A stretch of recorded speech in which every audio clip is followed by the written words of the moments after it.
The content in this video is based on factual, real-life events and public records. All opinions expressed are for educational and documentary purposes only. Viewer discretion is advised, as some scenes may depict sensitive content. This video is intended for informative purposes and complies with YouTube's guidelines. On a day that would forever change the walls of one of America's toughest prisons, order shattered. Guards were overpowered, chaos erupted, and years of tension boiled over into violence that no one could contain. Inmates who had lived in silence and fear found an opportunity to fight back. Secrets came to light, and survival became the only law. This is the story of the worst prison lockdown in years. What really happened behind the bars, who endured, and how the prison system responded when control slipped through their fingers. If you enjoy real, gripping prison documentaries and true stories, don't forget to like this video, leave a comment, and share it with your friends and family. Hit that subscribe button and turn on notifications so you never miss more shocking and exclusive content. The morning started like any other at Blackstone Correctional Facility, one of the most notorious maximum security prisons in the United States. Guards conducted routine head counts. Inmates shuffled through corridors, and a usual murmur of whispered conversations echoed against the concrete walls. But underneath the surface, tensions that had been simmering for years were about to explode. Most of the inmates had been in Blackstone for over a decade. Many bore visible marks of their affiliations, gangster tattoos stretching across arms, necks, and hands, symbols that told stories of past violence, loyalty, and survival. The guards, trained to anticipate disorder, often underestimated the subtle cues of unrest. A glance, a gesture, or the sudden silence in a cell block that usually roared with noise. At 6:30 a.m., the first sign appeared. In cell block C, an inmate known only as Razor had started an argument with a new prisoner over a minor violation of block rules. What might have been a minor scuffle in any other day was amplified by the presence of multiple gang factions. A few minutes later, another confrontation broke out in cell block, a tension-filled section housing members of rival gangs. The prison, already a powder keg, teetered on the edge. By 7 a.m., rumors spread quickly through the corridors. Guards attempted to contain small skirmishes with verbal warnings and physical presence, but the prisoners, emboldened by frustration and pent-up rage, resisted. Some inmates had secretly coordinated, passing messages in code, waiting for the perfect moment to assert control. Years of grievances, from unfair punishments to favoritism and privileges, combined into an unspoken war. The tension escalated sharply during the morning meal. The cafeteria, usually a place of regulated chaos, became a flashpoint. Rival gang members sat near each other, knives hidden beneath trays, fists clenched under tables. The slightest insult could, and often did, spark immediate violence. Guards patrolled nervously, aware that one wrong move could ignite a full-scale riot. Meanwhile, surveillance footage captured subtle signs that staff were unaware of. Inmates in Block D were practicing coordinated movements, seemingly innocuous, but in reality, rehearsing strategies to block hallways and cut off guard access. One guard later recounted, "We thought it was just them wandering. It wasn't until things went south that we realized how organized it had been." By mid-morning, the prison's internal communication system was buzzing with alerts. Some guards reported unusual noises from stairwells and maintenance tunnels. Others noted the absence of certain inmates from designated areas. Leadership was briefed, but the severity of the situation was still underestimated. At 10 a.m., a fight erupted in the recreational yard. It began with a verbal confrontation between two well-known inmates from rival gangs and quickly escalated into a violent brawl involving more than a dozen prisoners. Security personnel intervened, but the prisoners overpowered them briefly, injuring two guards. The brawl's intensity revealed the depth of the growing insurrection, something far beyond the usual daily conflicts. Meanwhile, in administrative offices, decisions were being made under intense pressure. The warden ordered lockdown procedures, but the system's response was slower than anticipated. Some doors failed to close on command, and electronic gates malfunctioned under the strain of simultaneous breaches. For the inmates, this was the signal they had been waiting for, the first crack in the armor of authority. In the shadows of the facility, stories began to emerge, of guards who had been intimidated into submission, of alliances forming between inmates who had once been bitter rivals, and of daring attempts to seize control of key areas of the prison. This was no ordinary disruption. The tension had shifted into a dangerous, palpable energy that would soon engulf the entire facility. By early afternoon, the day's unfolding events confirmed what had been feared. Blackstone Correctional Facility was on the brink of chaos. Small skirmishes merged into larger, coordinated attacks. Guards called for reinforcements, but even experienced officers were being tested as never before. This was the calm before the storm, the point when what seemed like a minor disruption had become a full-fledged crisis. And for the inmates, this was their moment. Every decision, every move was critical. What would follow in the next hours would not only redefine the prison's history, but also reveal the raw truth of life behind bars when authority collapses. By mid-afternoon, Blackstone Correctional Facility had fully entered a state of chaos. What began as a simmering tension had erupted into open warfare within the prison walls. The initial skirmishes had spread like wildfire, moving from cell blocks to hallways, stairwells, and the yard. Inmates, many marked with intricate gangster tattoos, had seized the opportunity to assert dominance, while guards struggled to maintain even a semblance of order. The first major outbreak occurred in Cell Block B, home to some of the most hardened gang members. Rival factions, who had long coexisted in tense silence, finally collided. The clash began with shouts echoing off the concrete walls, but it quickly escalated into physical violence. Fists, makeshift weapons, and stolen tools were used as prisoners overpowered each other and anyone who tried to intervene. Guards attempted to respond, but the sheer number of inmates overwhelmed them. The standard protocol, isolating the conflict and calling for reinforcements, was impossible. Doors malfunctioned, alarms were ignored by inmates cutting through wiring, and hallways were barricaded with overturned furniture. In one instance, 3 guards were cornered in a stairwell, forced to defend themselves with batons and pepper spray against a dozen aggressors. Meanwhile, the chaos spread to the recreational yard. Razor, the same inmate who had triggered the initial morning confrontation, led a group of inmates in an aggressive push toward the yard center. Here, rival gang members engaged in a brutal confrontation, throwing punches and swinging metal bars. One of the first casualties of the outbreak was an inmate known for his control over contraband. He was struck in the head and fell unconscious, immediately sparking retaliatory attacks. Communication between guards and the control room became frantic. Radio channels crackled with calls for help, reports of injuries, and attempts to track inmate movements. Some guards, unable to reach assistance, took desperate measures, locking themselves in isolated areas or trying to corral inmates with minimal support. The chaos was compounded by prisoners exploiting weaknesses in the surveillance system, disabling cameras, and creating blind spots where violence could escalate unnoticed. Inside Block D, a separate faction of inmates had seized a control panel, discovering the vulnerabilities of the electronic gates. By manipulating the system, they temporarily trapped guards in certain areas while allowing other inmates to move freely through restricted zones. The level of coordination shocked many observers. This was not random violence, but calculated rebellion. Surveillance footage later revealed inmates signaling each other with subtle gestures and using coded messages to coordinate attacks across blocks. Amid the chaos, some inmates tried to protect others. A few prisoners formed impromptu alliances, shielding vulnerable inmates or attempting to de-escalate fights. One incident involved a young inmate cornered by 2 seasoned gang members. Another prisoner, recognizing the imminent danger, intervened, pulling the younger man out of harm's way. These rare moments of humanity were fleeting, quickly overshadowed by the overwhelming violence surrounding them.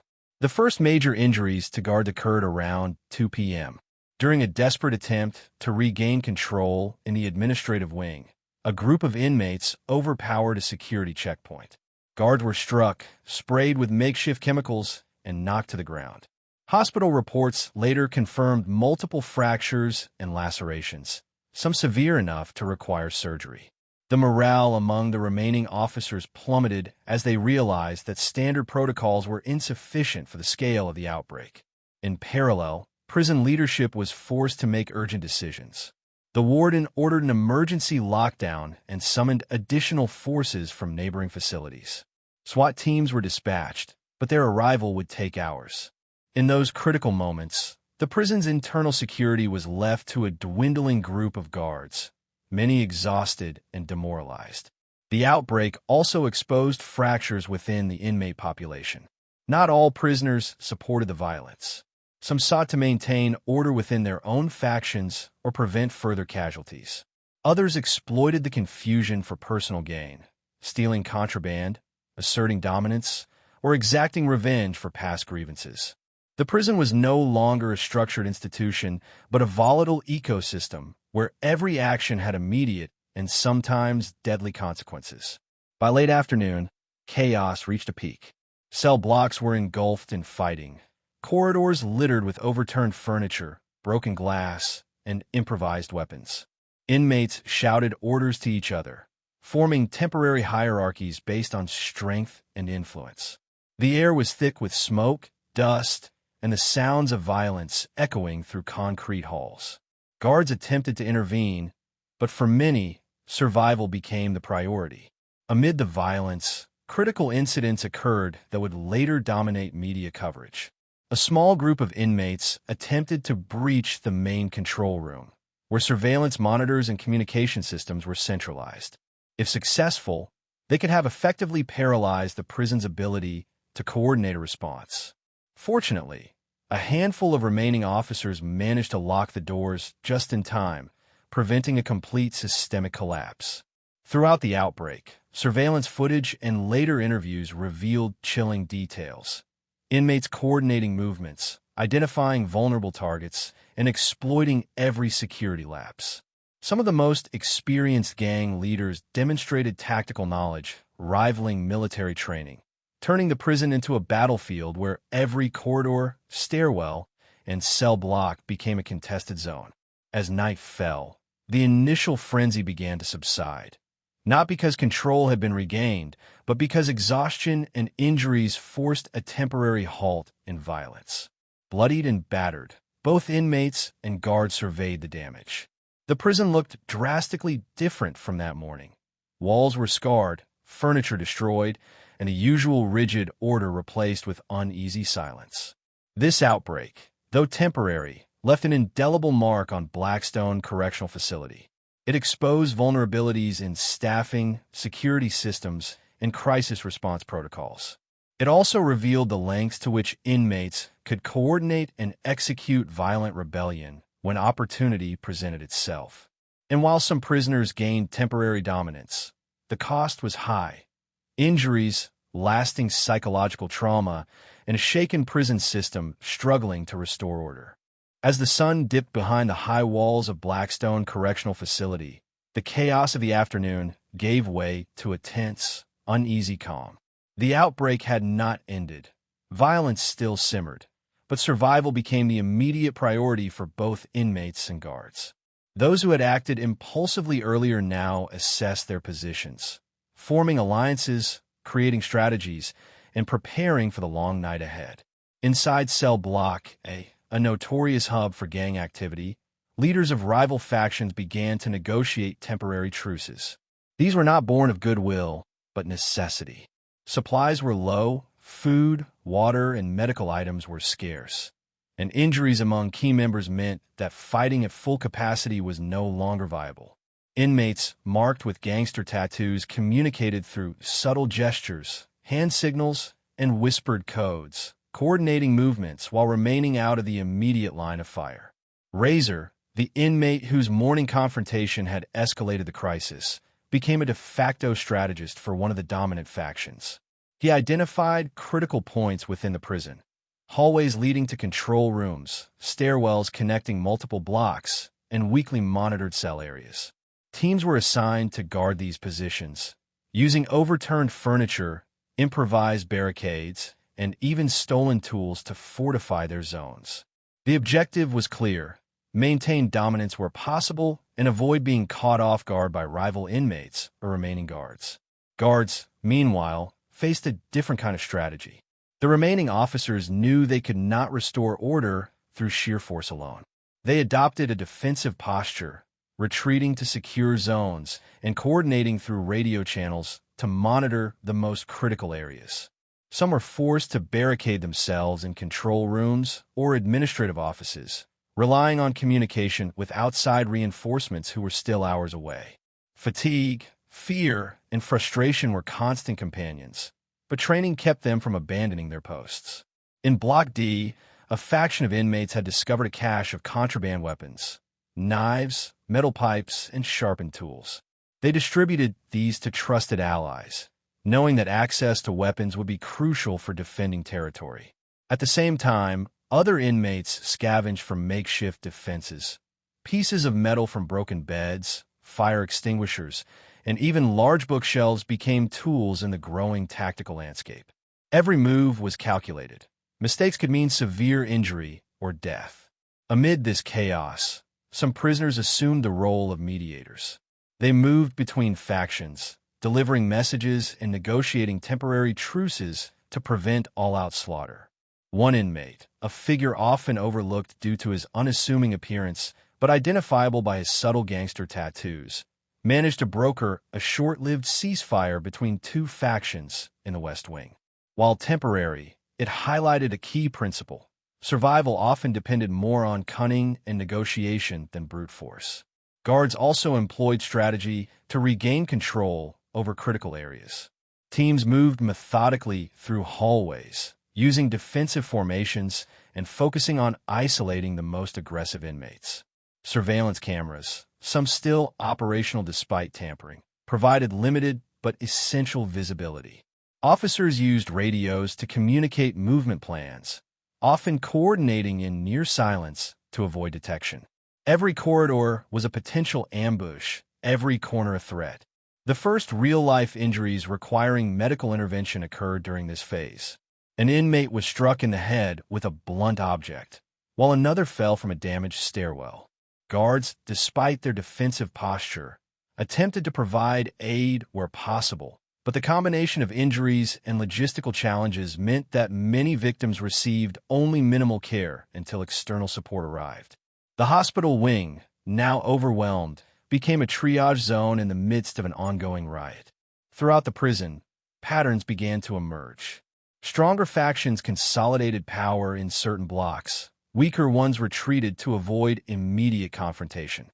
Some inmates exploited the disorder to take contraband, assert dominance over others, or even settle personal vendettas. Razor's faction, while aggressive, also displayed remarkable discipline, preventing internal betrayals and ensuring that key areas remained secure. The night deepened, bringing with it darkness that amplified fear and uncertainty. Inmates moved silently through shadows, often relying on blind spots and broken surveillance cameras to avoid both guards and rival factions. Back-of-the-head shots and over-the-shoulder perspectives later revealed how coordinated these movements were, like a chess game played in near-total darkness. Those without alliances or protection became easy targets, forced to hide in corners or risk open confrontation. For guards, strategy included risk calculation. Every attempt to reclaim a hallway or access a control panel was weighed against the potential cost of confrontation. Some teams employed diversion tactics, triggering alarms in one area to draw inmates away from another. Others relied on brute force only when necessary, knowing that casualties on either side would escalate the already volatile situation. By the early morning hours, survival and strategy had become inseparable. Prisoners and officers alike learned quickly that day-long chaos could not be sustained indefinitely. Energy, resources, and morale were finite. Those who survived the night would do so because they adapted, assessed, and acted strategically rather than impulsively. Throughout the facility, the psychological impact of the outbreak was profound. Fear, adrenaline, and uncertainty created an environment where even the most hardened inmates were cautious. Many later recounted feelings of disbelief, realizing that control had completely slipped from authority for hours. In these moments, the rules of the prison were rewritten, not by the guards, but by those willing and able to seize the initiative. By dawn, tentative patterns of temporary control were established. Razor's faction maintained dominance over critical areas. Some guards regrouped in secure zones, and weaker factions of inmates huddled in corners, recovering from the night's assaults.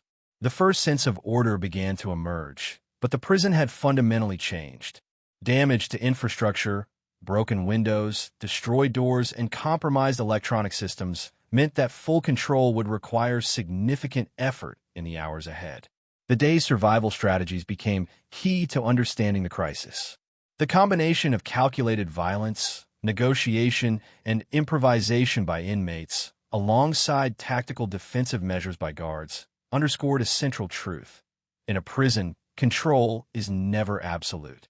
It is earned, defended, and often temporary. Blackstone Correctional Facility had experienced a rare and extreme test of this principle, and its lessons would resonate long after the chaos subsided. By mid-morning on the second day, reinforcements began arriving at Blackstone Correctional Facility. Specialized tactical units, armed and trained for extreme situations, moved quickly through the perimeter. The outside world had finally taken notice. News reports referenced a prison in chaos, while families of inmates and staff anxiously awaited updates. Inside, however, the battle for control was far from over. The first task for reinforcements was establishing a secure perimeter within the prison. Guard from outside, wearing tactical gear and carrying shields and batons, coordinated with the remaining internal officers. Their objective was to isolate the most volatile areas, identify pockets of resistance, and secure critical points such as the main control room, infirmary, and stairwell junctions. Every corridor was a potential trap, every blocked hallway a test of both patience and skill.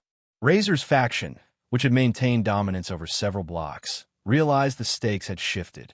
They were no longer just competing with rival inmates. They were facing trained reinforcements intent on regaining order.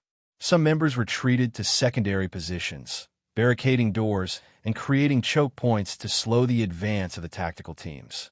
Others remained in open areas, prepared to confront the incoming guards directly. The combination of strategy, desperation, and aggression made the retaking process slow and dangerous. In Cell Block C, the tactical units encountered fierce resistance. Inmates with visible gangster tattoos moved with coordinated precision, using debris and improvised weapons to defend their positions. Flashbangs and smoke were deployed by reinforcements to disorient the inmates, creating opportunities for officers to breach rooms and regain control. Injuries occurred on both sides, and some confrontations lasted minutes that felt like hours. Meanwhile, control room operations were critical to the success of the retaking effort. Guards who had previously barricaded themselves in this area worked with the incoming reinforcements to restore surveillance and communication systems. Slowly, cameras came back online, doors could be locked remotely, and real-time updates allowed reinforcements to respond to resistance points more efficiently. This technological advantage shifted the balance, providing tactical teams with a clearer understanding of the situation. As reinforcements moved block by block, some inmates attempted to negotiate surrender. These discussions were tactical. No one admitted defeat outright, but some factions recognized that prolonged resistance would only lead to more casualties. Razor himself, despite his aggressive leadership, coordinated a controlled withdrawal from certain areas, prioritizing the survival of his key lieutenants. Negotiation and strategy once again became intertwined with violence. The yard became a critical battleground. Inmates who had previously dominated the open space found themselves cornered. Tactical units used formation movements to control entrances and exits, isolating groups of prisoners. Simultaneously, Other teams worked systematically through the stairwells and secondary corridors, reclaiming areas that had been under inmate control for nearly 24 hours. Every move required precision and coordination. A single misstep could trigger another outbreak. Medical response was integrated into the retaking operation. Injured guards and inmates were evacuated to triage areas under protection from tactical units. Some prisoners who had previously fought in the outbreak were now cooperating in order to receive care. Makeshift medical stations were overwhelmed, but the presence of reinforcements allowed for more systematic attention to wounds, stabilizing the immediate health crisis within the prison. One of the most dangerous challenges was locating inmates who had hidden themselves or were using tunnels, maintenance rooms, and ventilation shafts to evade capture. Tactical units conducted methodical sweeps, using night vision equipment, thermal cameras, and silent entry techniques. These operations often brought officers face-to-face with armed prisoners, resulting in tense standoffs that were resolved through negotiation or strategic pressure rather than immediate violence. By late afternoon, significant progress had been made. The majority of cell blocks were under guard control, and the most aggressive inmates were either contained or under close watch. Razor's faction had suffered losses, but key leaders remain alive, maintaining the potential for future unrest. The prison infrastructure, though damaged, was gradually being secured. Doors repaired, surveillance restored, and critical areas fortified against another outbreak. The psychological toll on both guards and inmates was evident. Exhaustion, fear, and adrenaline left both sides wary of sudden aggression. Interviews conducted later revealed a deep awareness among inmates that the retaking operation had changed the dynamics of the prison. Some acknowledged that while survival had been possible through aggression and strategy, the arrival of reinforcements had reminded them that ultimate authority remained with the institution. As night approached, the prison was no longer a free-for-all battleground. Tactical teams, backed by remaining internal guards, established checkpoints and secured high-risk zones. The outbreak had been effectively contained, though pockets of tension remained. Inmates who had previously dominated certain areas now faced the reality of confinement, surveillance, and imminent disciplinary measures. In the aftermath, the first comprehensive assessments of the prison's condition were conducted. Damage to property, security systems, and infrastructure was extensive. Reports indicated dozens of injured inmates and guards, some seriously, and several high-profile prisoners were identified as central figures in the outbreak. Investigations began into how the prison's security systems and staffing protocols had been exploited, setting the stage for systemic reforms in the weeks and months that followed. Blackstone Correctional Facility had survived its worst crisis in years, but the scars were visible. Walls bore marks from improvised weapons, hallways remained cluttered with debris, and the psychological impact on both inmates and staff lingered. The retaking operation demonstrated the limits of control, the necessity of strategy, and the consequences when order falters. It was a moment that would define the prison's history and inform security measures for years to come. The sun rose over Blackstone Correctional Facility for the first time in days without the echoes of chaos. The worst prison lockdown in years had ended, but its effects were only beginning to be understood. Inmates and guard alike faced the aftermath of a violent, exhausting ordeal that tested the limits of endurance, strategy, and authority. The first task for staff was accounting for everyone. Headcounts revealed the scope of injuries and chaos. Dozens of inmates had sustained significant wounds, and several guards were hospitalized. Some prisoners were missing from their assigned blocks, while others were discovered in hidden corners, makeshift barricades, or maintenance tunnels. Each individual represented a story of survival, aggression, or fear during the outbreak. Inmate behavior during the crisis became a focus of investigation. Razor's faction, though weakened, remained cohesive, illustrating the power of leadership and strategy even in extreme circumstances. Some inmates, previously quiet or overlooked, had emerged as decisive actors, saving lives, negotiating temporary truces, or exploiting weaknesses to gain advantage. Gangster tattoos marked not only identity but allegiance, signaling who had acted decisively and who had remained on the periphery. The prison's infrastructure told a story of destruction. Hallways were scarred with impact marks from improvised weapons. Broken furniture lay scattered, and electronic doors and surveillance equipment had been tampered with or destroyed. The administrative offices showed signs of forced entry, and the control room had suffered minor sabotage despite the eventual restoration of functionality. This physical damage symbolized the temporary collapse of authority during the crisis. Psychological impact on both guards and inmates was profound. Interviews conducted in the weeks after the outbreak revealed lingering fear, trauma, and hypervigilance. Guards reported flashbacks of being cornered or attacked, while inmates described moments when survival depended on instant calculation and instinct. Counseling and crisis support were provided for those most affected, but the experience left an indelible mark on the collective psyche of the prison community.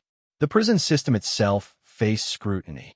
Internal reviews highlighted vulnerabilities in staffing, emergency response, and infrastructure.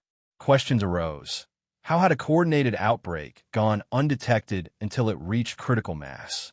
Why had electronic security systems failed when most depended on them? These questions prompted policy changes, including increased staffing during peak hours, additional training for rapid response, and upgrades to monitoring and communication systems. Disciplinary measures were swift. Key instigators were isolated in maximum security areas, pending further investigation and legal consequences. Prisoners who had committed violent acts faced criminal charges in addition to existing sentences. Yet, even amidst punishment, some inmates earned temporary recognition for acts of humanity, protecting vulnerable prisoners, assisting injured staff, or negotiating peaceful solutions under duress. These stories, though rare, became part of the narrative of the lockdown. For guards, the aftermath involved reflection and adaptation. Many officers reviewed surveillance footage, learning from mistakes and analyzing how tactics could have been more effective. Debriefings emphasized coordination, communication, and understanding inmate psychology to prevent future outbreaks. The event reinforced the reality that control within a prison is fragile, requiring constant vigilance and adaptability.